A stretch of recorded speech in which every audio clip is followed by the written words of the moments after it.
In your video, How to Get 1% Better Each Day, you gave some simple advice to watch, listen, or read for 15 minutes daily. I think that's incredibly important. I try to do that myself. So how has this small daily routine compounded into such a difference maker for you in your own business and life in general?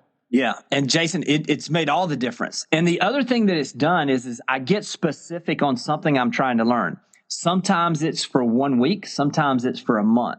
And so what I try to do is for instance, right now, I'm all in trying to understand AI and recommendation by AI. So literally what I'm doing is I'm finding the people who are speaking on this in a way. I'm watching everything that Rajiv is doing. I'm watching everything that Jason Pantana is doing. I'm watching the people that are studying this and that this is what they really, really understand. And I'm doing at least 15 minutes a day. I do it in the gym. I do it on my drive to the office. I do it when I first wake up and I'm doing some study time in the beginning of my day. Whatever it is for you, find a way to understand in at least 15 minutes a day for whatever that skill that you're focusing in on for that week or for that month. Every single day that week, stay focused on that.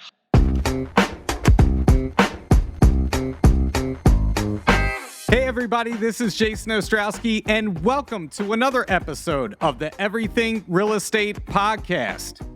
It's hard to believe that we've already reached the halfway point of 2026, and if you've ever reached that 6-month mark of your business plan and wondered, how can you find that extra fuel and turn on the jets in order to help you finish the calendar year as strong as possible, then this is an episode that you need to listen to.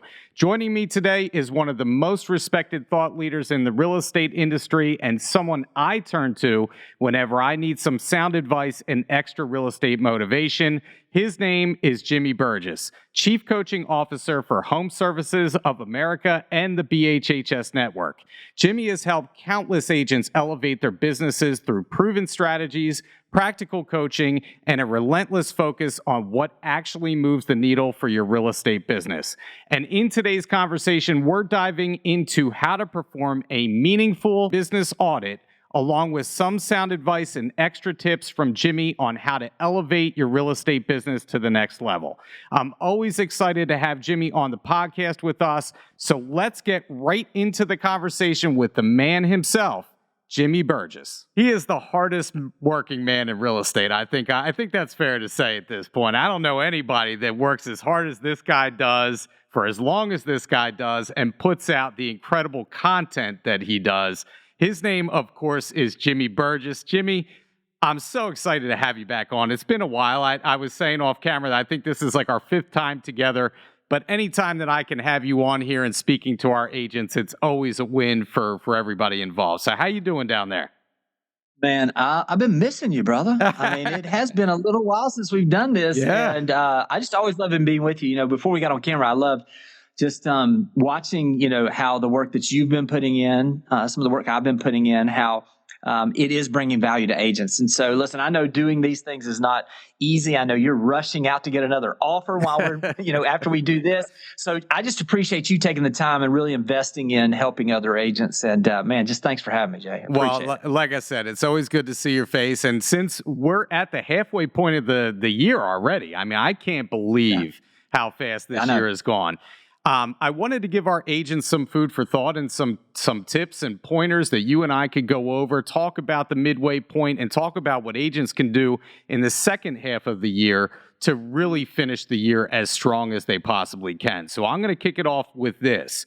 So Jimmy, we're already at the halfway point of the year, and agents are evaluating and assessing their business plans to figure out what went right the first half, what needs some tweaking, and where things officially stand numbers-wise heading into quarter number 3. So looking back on your own real estate career, can you remember a mid-year audit that changed the trajectory of your own business? Did you have the same process halfway through the year? What was it like in your career when selling? How did you assess the midway point?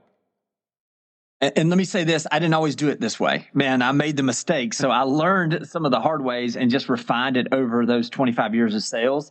And so Jason, I'll tell you what really changed it for me is I have a friend of mine whose son was a college football coach, or still is. He's actually with the Houston Texans now. He's in the pros. But during COVID, I interviewed him, asking him from a standpoint of what is the most important times as a coach. And I thought he would say recruiting. I thought he would say, game planning. And what he told me is he said the best coaches and the true champions, it's the adjustments they make at halftime.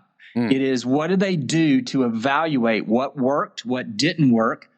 And not only do they evaluate what they did that worked and didn't work, what will they do based on the information they have on what happened in the first half of the game to win the second half of the game, because that's when champions really move forward. If you look back historically at any of the champions in the NFL, historically speaking, they win 90% of the second halves during the year that they win a championship. So this is something that is really interesting to me. And so how did I apply that? So what I did, Jason, is I began to start thinking about what can I do to evaluate first and then put into a plan of action into effect for that second half. The first thing I did is I wanted to really get honest about what is it that I spent my time on. So what did I invest my money, my resources, my time, my efforts in? And what were the results? So the first thing I did is I would go back and I would look at all of the listings that were generated in the first half of the year, all of the pending contracts, all of the closings that I had in the first half of the year. Where did they originate from? What is it that actually happened that generated business? And then I wanted to take and go a next step level is, how long did those things have to take? What were the steps in that? In other words, if it was somebody that was a past client, what were the processes I did to generate them to call me again? Did they reach out to me? Did I reach out to them? Was it an email I sent? Was it a postcard? Was it a social media post? How did it originate?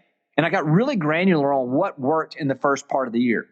And then the second thing I did is what did I spend all of my time and money on? I can remember looking back at one point in my career where I was making a ton of cold calls. I was just calling around to neighbors of new listings. I was calling around to see if someone in a neighborhood was willing to sell. And I thought I was really busy. And a lot of times there's a big difference between being busy and being productive. And then when I did this evaluation, I looked back and I realized that actually over half of my contracts had come from spending time with people that I already knew. It was when I was playing golf with someone that I was a friend with that they asked me about my business, and I mentioned that, hey, it'd be great if you know of anybody, and they sent me somebody. It were the times when I was in a social situation where I was serving with the local PTA, that at the PTA meeting, I had someone mention something. And so what I did is I began to evaluate this at the midway point on what has generated business now. Because listen, here's the thing is, if you go too far back and you evaluate what happened 3 years ago, it can be irrelevant right now. What's been generating business for me or the people that are around me in my office that I can make the adjustments and go into the second half with an executable plan of action that focuses in on those income producing activities. And Jason, when I made those adjustments, and the agents that are making those adjustments right now, they're not only are they going to win the second half of this year, but they're setting the stage to have 2027 and the first part of 2027 be the best first quarter they've had as well. So it's just really evaluating where you are, taking note of it, putting together a plan of action, and executing on it. And like you had mentioned, it's figuring out what works, because busy work is not necessarily productive work, like you said. Absolutely. And right. I know myself. I try and keep track of everything that I do as much as I possibly can. My ROI on those things, like you had talked about. But I do have some blind spots from time to time, and I think agents have blind spots. What are some of the hardest questions agents need to ask themselves, honestly, during their mid-year business audit? Yeah. Do you do the things because you get results or because it's comfortable for you? Jason, is the biggest thing. And I will tell you, I was working on this morning, and I put together some things because, look, there may be some people that are coming into this, they're not sure what the right question is to ask themselves. And so they just need to take action to start getting some momentum, and then they can adjust. I've always said this. A lot of times there's really two things that you can think about. If we're going to want to not just ask ourselves, but I want to evaluate. I had this, Mike Staver's a great coach. He's working with us, the executive team here at HomeServices. gives me great insights. One of the things that he always talks about is that if we're going to reach a new level or we're going to take off or go to a higher level, he used the example of an airplane. He said there's really two things that affect that. The first is thrust. In other words, the faster you're going and if the wings are positioned correctly, that it will take off. But the second thing is not just the thrust, is the thing that really holds back a lot of times being able to reach new levels is drag. And so the question you have to ask yourself is what is it that I do that doesn't generate results? And in a lot of cases, if you can remove those things, it isn't even that you need more thrust. You just need to refocus what you're doing. And again, I can look back on my career, and you mentioned this when we started. I mean, I've always considered myself somebody that will not be outworked, Mm-hmm. But as I've matured, what I've realized is that it's not just about working hard, it's about working smart. And if you can ask yourself the true questions of, what do I do because it's comfortable? And what do I not do because it's uncomfortable that I should be doing? And I think that's going to give you the answer on where to take some action going forward.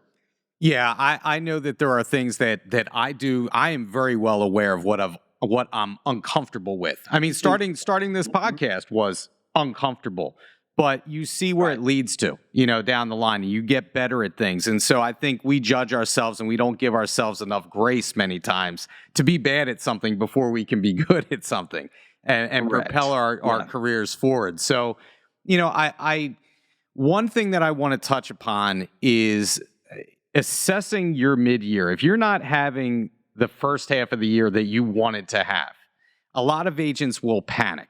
And they are, if oh my God, I'm well behind my goal in July, and then they start to panic and they think they have to make, that production up very quickly. What do you think the biggest mistake is that agents make in trying to catch up, and what maybe should they do instead? Yeah, I think the biggest thing is they try to really focus in on the big goal without breaking it down to daily activities. And so, look, there are certain times when the market's going to be a little more difficult. There's places around the country the market's more difficult, but we can all agree that somebody's having their best year. And so what is it that they're doing? When I look at this and I start breaking down, what is it that I can be doing a little bit different than I've done in the past? And how do I do this? And how do I swallow that big goal or catch up, so to speak? Is that I think about it from a conversations number. This is the way I've always done this is that I've always said, the average for the industry is 50 real estate related conversations. Well, how do you get those conversations? That's the question. And so if you're needing, let's say that your goal was 24 transactions for the year. I'm just making an easy number of 2 a month. Mm-hmm. And you're sitting here at the mid-year and you've only done 6 transactions. So you really need to have 18 if you're going to do and reach your goal. That is ultimately what you need to do financially or you want to do. Then what do you do?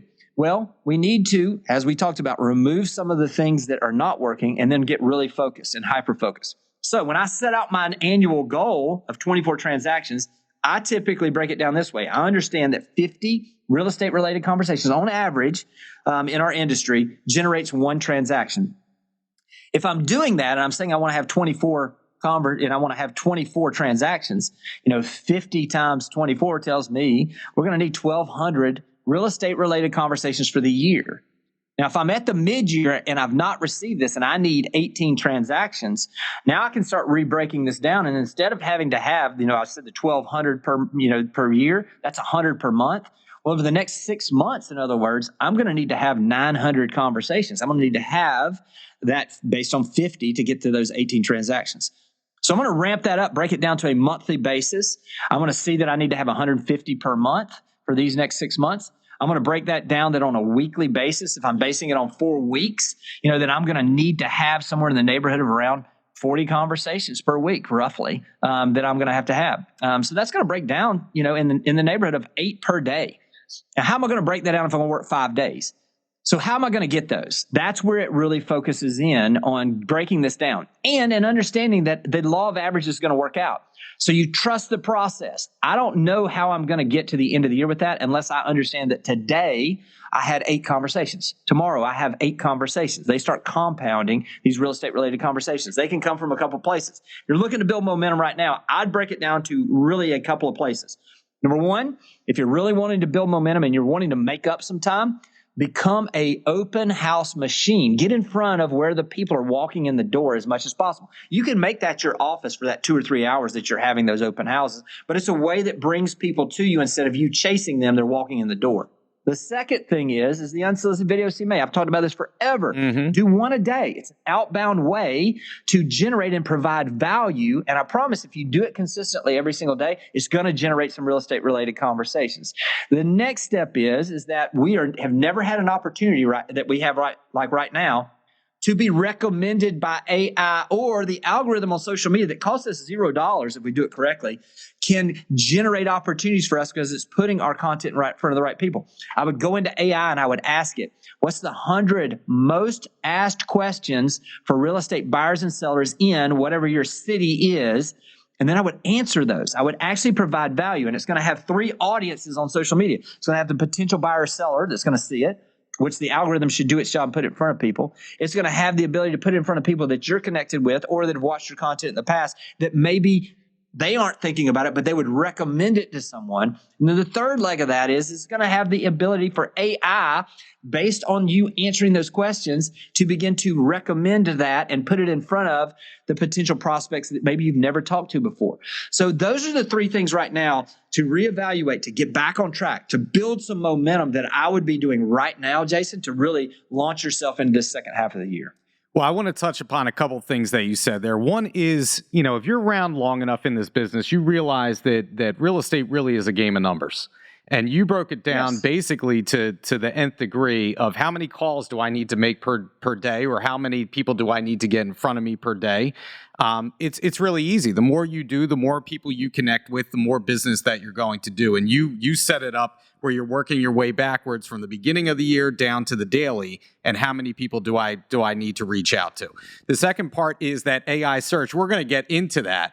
And I want to start by touching upon some of the great videos that you have on YouTube, because I'll tell you, I am such a fan of yours when it comes to your video work, the guests that you have on. I really feel like they're invaluable for agents. And I want to touch upon a couple of them and pull out specific pieces that I'd like to talk about with you, if that's okay.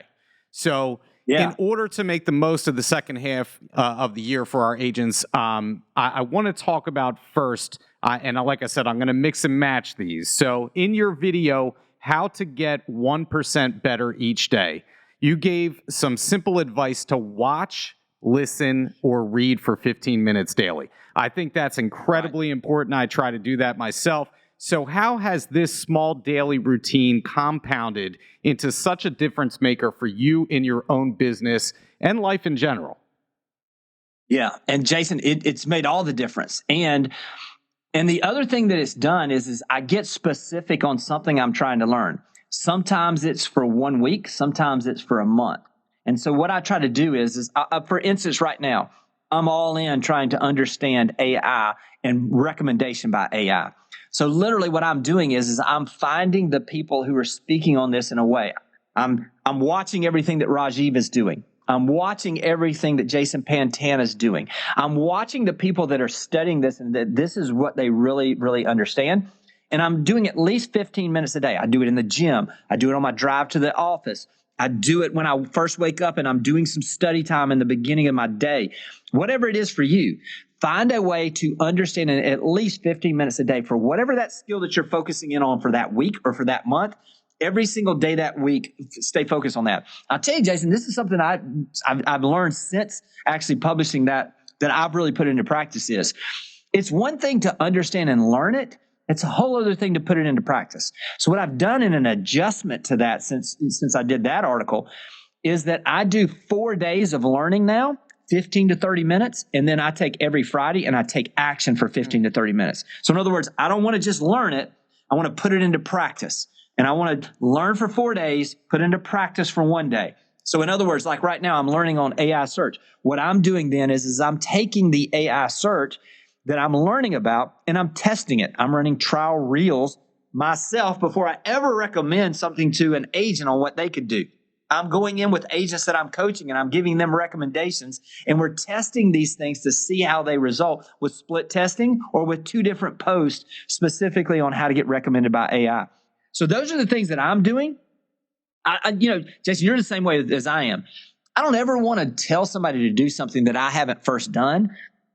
This is one of those that I can tell you that specific focus of consistently adding to my understanding of a specific topic, that by the end of the month, I feel like I'm moving myself into a direction where I can be someone that can then teach it or that can execute on it in a way that's higher level than anybody else. And that's the thing that I love about what you do, because I know you practice what you preach, and especially the AI stuff. We're going to get further into that. But that's where everything is headed. That's where we need to be. And you're solely focused on trying to learn that and make that part of your repertoire, right? You know what you're talking about. You're not just talking about it. You're actually implementing it into your own business. I want to touch upon another video of yours, the 5 brutal truths that I wish I had known sooner. And I love this one personally. You mentioned that being known is often more valuable than being good, which is such a great statement. So can you talk about what you meant by that and how agents can go about getting better at being known and more visible in their own communities?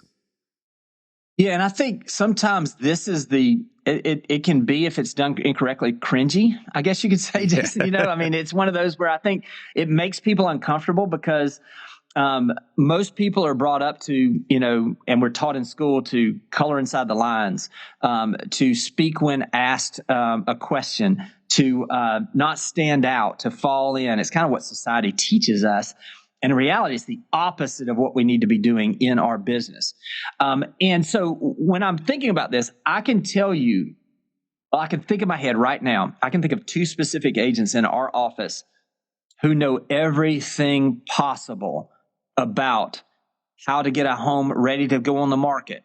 They know everything about pricing and valuation in our marketplace, and they don't do any business. And the bottom line is that they, kind of going back to what I was just talking about, they learn everything, but they never practice it. And they never share it in a way where other people recognize them as the expert. So what does this look like? There's a number of different ways. There's never been a time where you can be recognized better or you can provide more value than doing and utilizing social media. YouTube is the absolute game changer for those that are consistent with this. Jason, I was out in Las Vegas, and golly, I'm drawing a total blank now.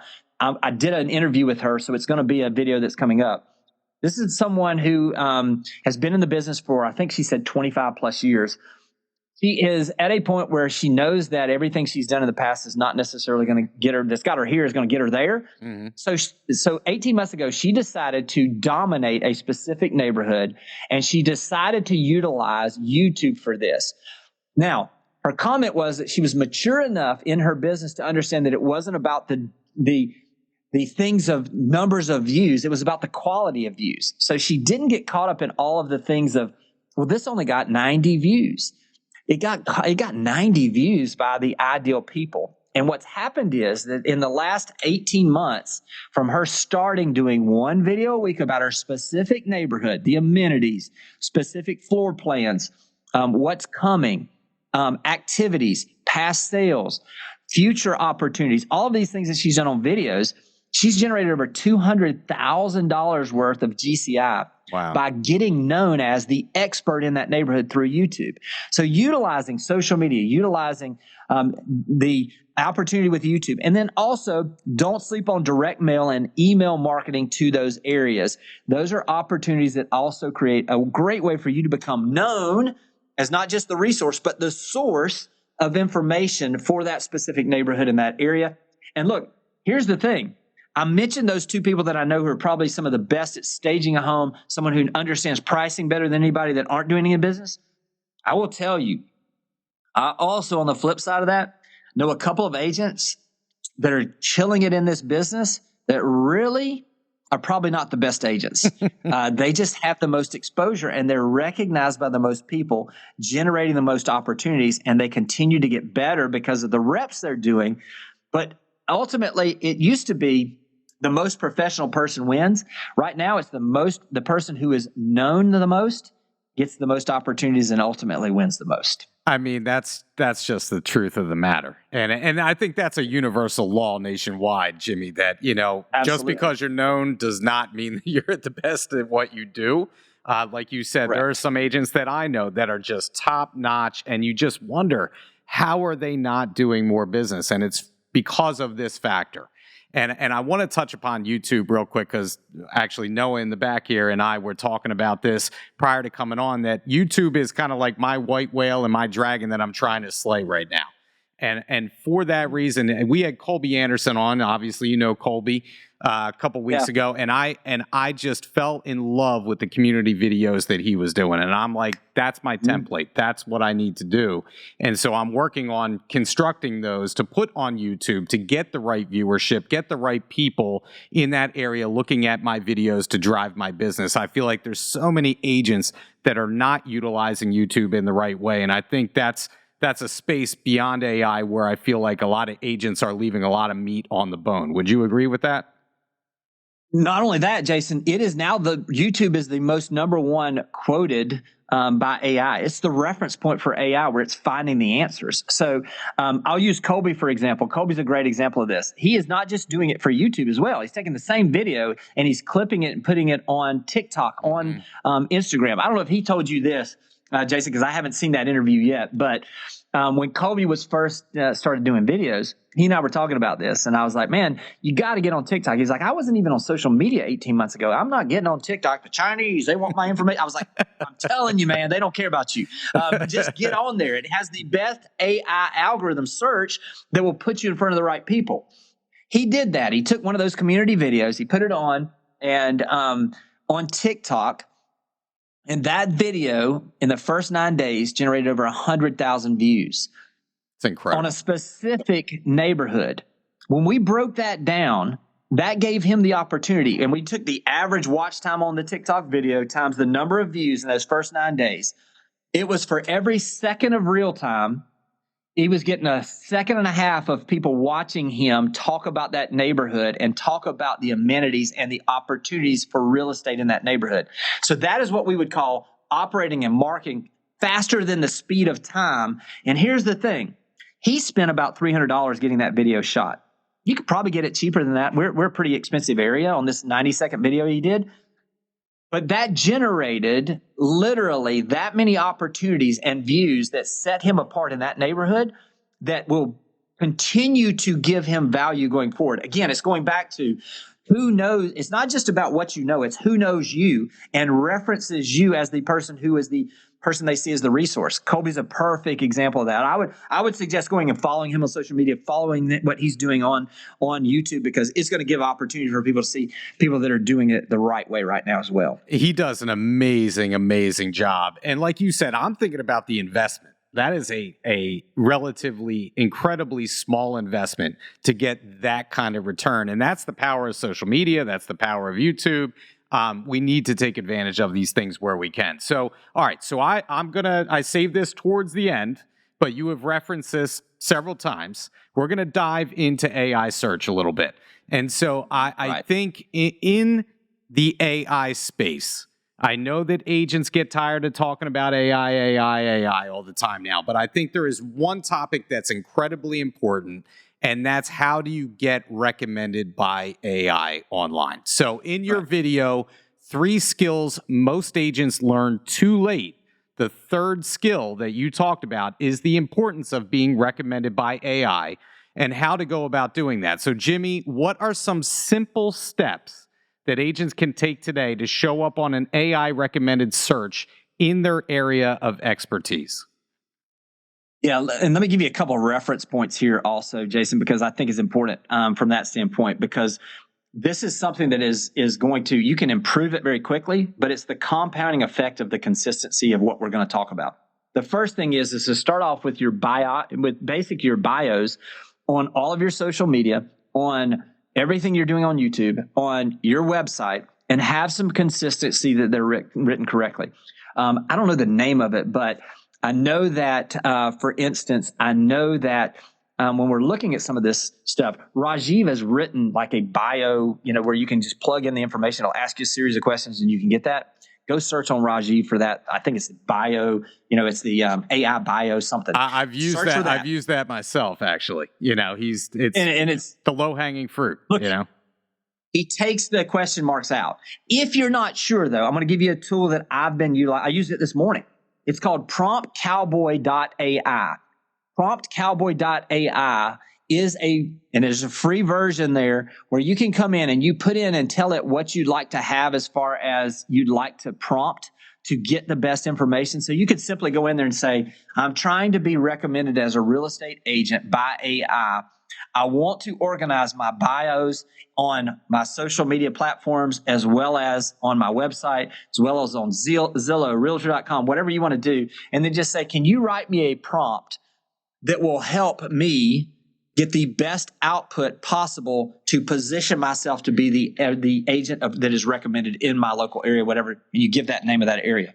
It will give you a detailed prompt that then you can take and you can drop into ChatGPT, Claude, whatever you're using, and it will absolutely improve what you're doing. Ask it for specifics on your website, on the specifics for Instagram, all of those different things so that it will make it where it's uniform across because then what it does, it takes the question marks and it gives clarity to AI on who you are and what you do in a way that helps it recommend you. Second part of this, you want to start creating as much content as you can, answering those questions we talked about earlier that buyers and sellers have. AI is looking for the answers to questions that are asked. So if you can use ask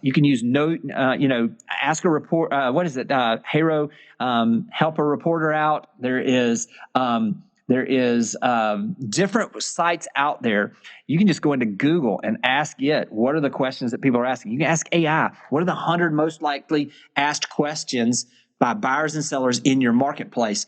Take those and begin to answer those questions. Think about it. You want them as sound bites. And so you may even go into AI and ask it to say, how do I answer this question and produce content that will help you recommend me for anyone that asked this question in my local market of whatever your local market is. That will get you in the process of putting out content that will help you be recommended as well. The other thing is notice some of the sites that are being utilized. There's specific sites. For whatever reason, do the research, go into your local market and make sure that you're asking AI. And I would do this not on yours because they want to make you feel good. A friend of mine, that Doug Edrington out of Chattanooga, Tennessee, asked AI, said, "Hey, who's the best agent in Chattanooga?" You are, Doug. It wants to be his friend. Then he goes on his wife's and asks it. And he's not even on the list when he started. But what he did is he took the list and noticed the agents it mentioned, and it's like a bibliography. It tells you which sites it's quoting and what it said that gave it the ability to recommend those agents. He then went on to those sites, which some of those sites he wasn't even on, and he prepared it in a way that it began to recommend him. Within 1 week, he became recommended. So notice, what is AI and who is it recommending in your local market? What is it that they said they did that AI is putting back? What sites is it quoting? So begin to get active on those places and you're going to position yourself to be recommended. You know what's so funny about that? You are so right. When I search myself for 5 agents in my area that, give me 5 superstar agents in the Bluebell area. And, 5 names other than myself will come up and I'm like, what is going on? And then AI tries to be my friend and make sure to console me and tell me I'm doing everything right, but you might think about doing X, Y, Z. So right. There are steps that we can take. You talk about Fast Expert, your home lights, all these different bios that you can update, profiles that you can get on that will improve your AI search. And the funny thing is, I got asked to be on a podcast last week. And had to check to make sure that it was legitimate because I had never heard of this person before. And I reached back out to their booking person or secretary or whoever it was. And I said, how did you find me? And they said, point blank, AI search. And part of what I do as a podcaster is with my bios, I'm not putting only out there as a real estate agent, but I'm also putting myself out there as a podcaster. And that is how they found me. And now I'm booked to go on this potential real estate podcast, which I found, fascinating. It works. So you have to get ahead of the curve with this stuff and make sure that you're taking the steps. Like you said, the importance of this is, yesterday was Google search, not to say that isn't important, but today and tomorrow, it's going to be AI search. And so is there anything you want to add to that before we move on, Jimmy? Yeah, just consistently be adding those to those things. We talked about the foundational things here, but be watching what is it that the experts are saying? What are the trends that are happening?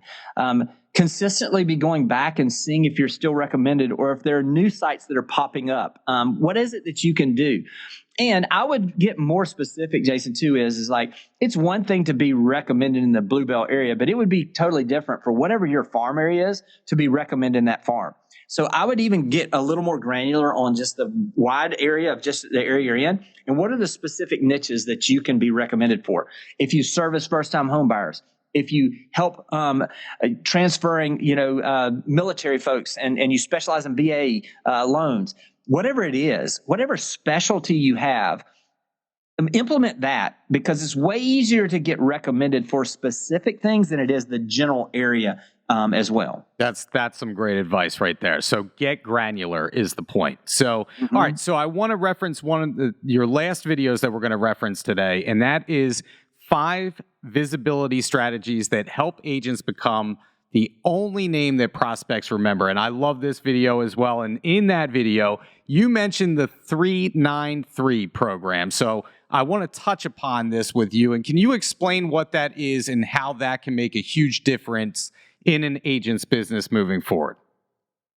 Yeah, Jason, we, as we were talking and you mentioned it as well that you do it, I really like to know the numbers. I mean, I think anything that we inspect, we can expect to get better. And so as I begin to inspect, what is the results of spending time with people that already know, like, and trust us? In other words, what is it that we can expect if we invest the time, the money to have coffee meetings, lunch meetings with past clients, sphere of influence, people that we're deepening relationships with as far as a result? And after we did this with a number of agents across the country, what did that average out to? And what we found is that on average, for every 9 of these lunch, breakfast, coffee meetings that you have with someone, not based on you asking them for business, but just getting and building the relationship, we found that you on average could expect after every 9 that you would get 1 really solid referral to your business. And so based on that information, and I'm going to go into this basically saying the way that we did this. And let me give you the formula first.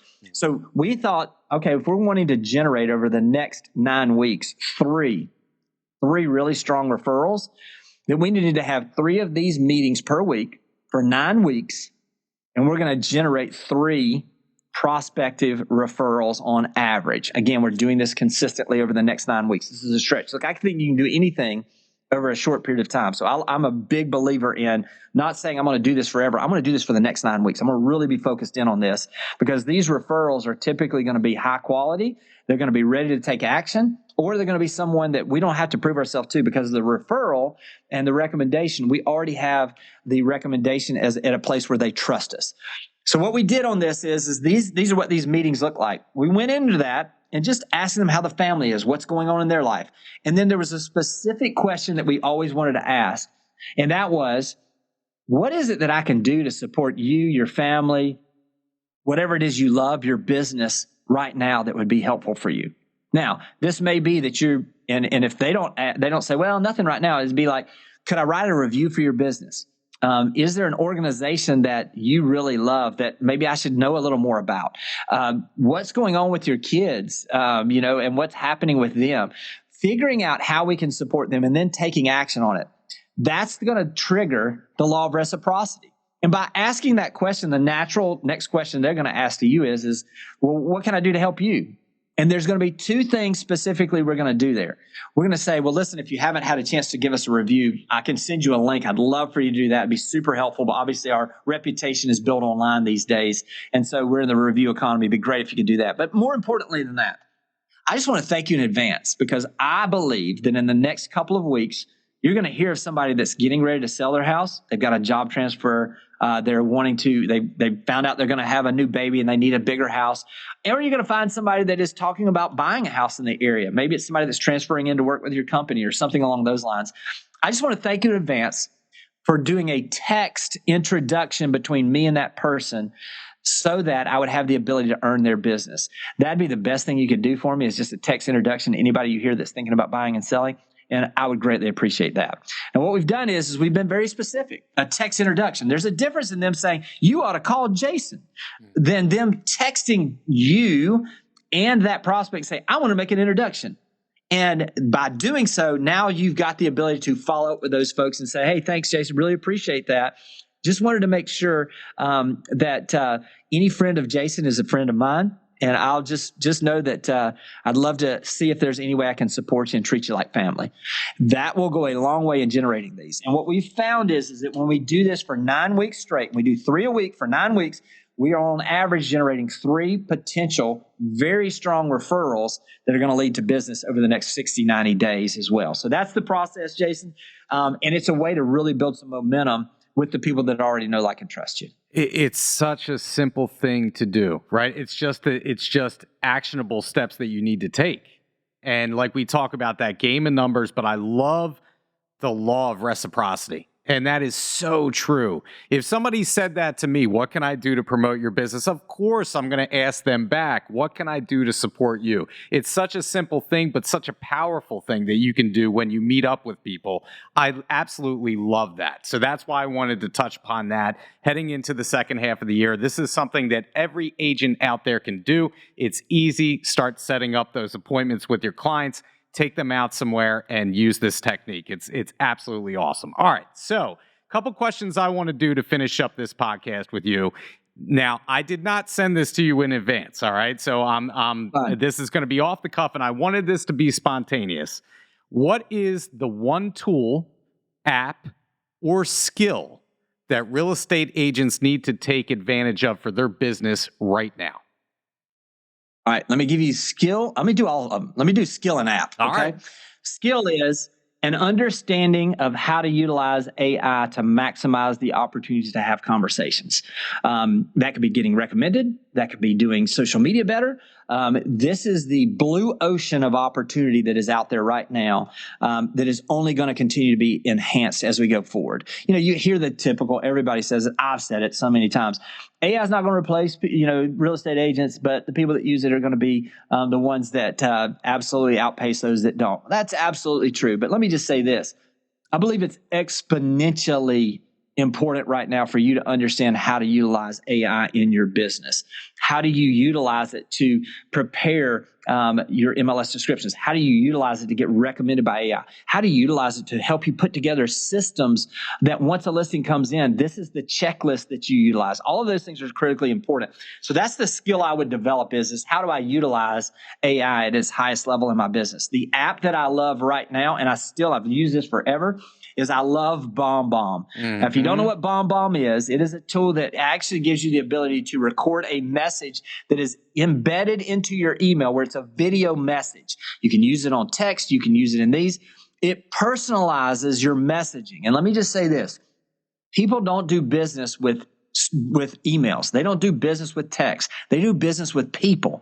And the more you can personalize it. When I send a video email, and they can see the passion that I have for whatever it is I'm talking about, or the excitement I have about this new listing, or whatever it is, or I can showcase something to them in a way that's unique and stands out from everybody else, that is still the best way to be memorable and also to set yourself apart from other agents. So look, it's been that way for 5 years. I think I looked, Jason, the other day. I think I've got over 3,000 video emails that I've sent. And I continue to do it on a daily basis. It is the best tool still, in my opinion, to personalize in an AI world, personalize our messaging, personalize our relationships, and really take us to a next level of building those deeper relationships that lead to more business.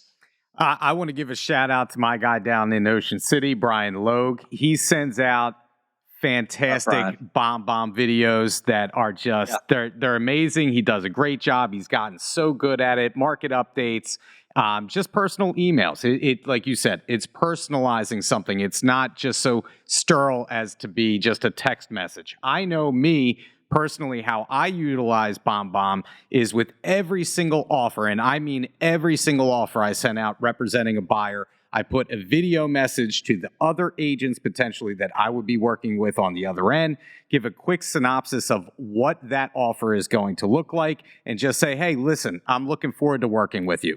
I cannot tell you how many responses I have gotten from doing that from other agents. Even if I don't get the property, they still tell me how much they love the video aspect of making that offer with the video that breaks down everything within that offer. It's almost like a cover sheet. I have the cover sheet below, but I have the video above.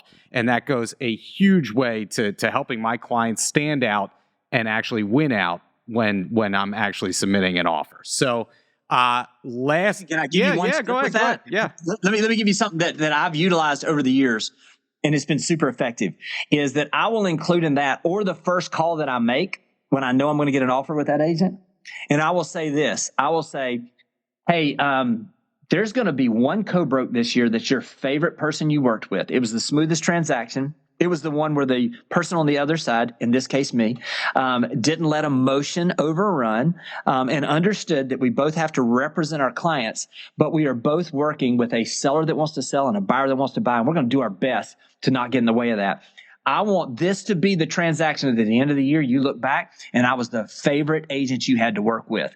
I'm going to send you this offer in just a little bit. Just know if you've got any questions, let me know. Any way I can bring clarity. And hopefully this is one where we can find the win-win for both your seller and my buyer in a way that helps us both ultimately do our job in the best way possible. And while just framing it that way, where you're taking the tension out of it, you're doing these things. Then when we have those tough conversations, it's like, remember when I talked about we're going to take the emotion out? I'm going to tone myself down here. I just want to, obviously, I'm representing my buyer. Here's the way they see it. And I want to give you the information in the best way possible that hopefully helps you present it to your seller in a way that they can understand why the buyer is asking for this or is including this. And then maybe we can find a common solution here where everybody gets what they ultimately want, which is a buy and a sale on this property. Those are some things we can do that really start building those relationships with agents. We need other agents more than we ever have right now, especially with the transactions being a little more difficult, to be working together instead of against each other in these transactions. And that's something I kind of do in that situation you're talking about to really start bridging that relationship with the other agents early on in that process. It's such a differentiator. You're setting the expectation that you're going to be the most professional agent that they're going to work with. And I think that makes all the difference in the world. When all things are equal, who are they going to choose? They're going to recommend the agent that can get them to the finish line, right? So, all right. So very last question here. What is the best advice anybody gave you in your real estate career? Let me think about this because I've got a couple that come to mind immediately. I want to think about the best one in particular. I'll tell you what the best one was. Early on in my career, I had where I was having a struggle where I'd had a series of about 2 or 3 different transactions that fell apart at the last minute.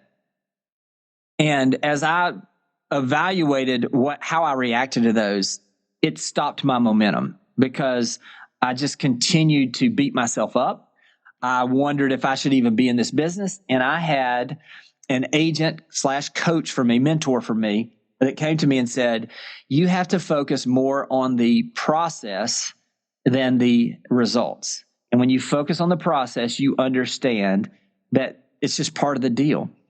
He used the example of, not to get too, but I don't know the story. Great. It's a biblical story of the sowing and reaping. Mm-hmm. And he said the story of the sower and the reaper basically says that the person who sows, their job is to throw the seeds out. They have to understand that a certain number of those seeds are going to be on hard ground and the birds are going to eat them. And when that happens, that may be the time that you have something that is ready and you just know that they're going to list with you and they list with somebody else. And when that happens, you just have to say, oh, that's the birds. And then there's going to be times where you're going to plant some seeds. It's going to sprout up. You're going to get real excited and it's going to get choked out by the briars and the weeds. And it's just absolutely not going to make it for whatever reason. And you have to, when those things happen, when things start going, you got an offer that you know you're going to be able to put together and it just doesn't work out.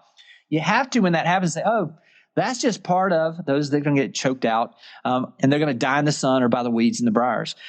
But then in the story, there is a time where because you're constantly sowing seed, that the person who is sowing the seed throws it into an area that gets not just a result, but gets a 50 to 100-fold result of the seeds that were planted.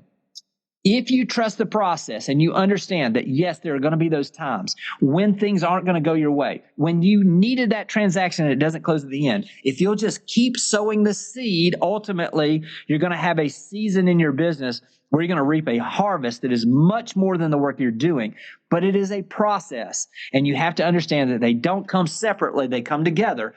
And that every single rose that's out there has thorns. You just have to continuously not focus in on the results, but focus in on the fact that your job is to be out there sowing the seeds, giving value, putting those people in position to make decisions that are best for them. And ultimately, everything else is going to take care of itself. Man, I knew you would have some kind of story that would be top-notch, great advice for an agent. I could have had something better, But...